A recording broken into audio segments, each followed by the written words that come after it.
Going back, okay, just to show you what I've done so far is, okay, these two pod lights plug into this connection that actually has the receiver on it.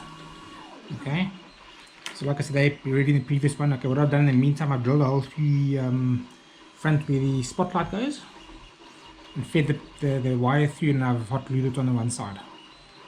Okay, with the front middle section between the pods, I've drilled a 3.2mm hole in each of these little squares.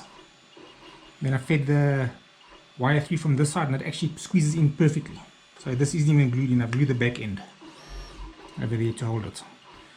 Okay, so it's fitting pretty well together. Once this is all done, all these wires will feed through the center of the console, because there's a hole, like I explained. You drill a hole through there and then through the back of the rear firewall.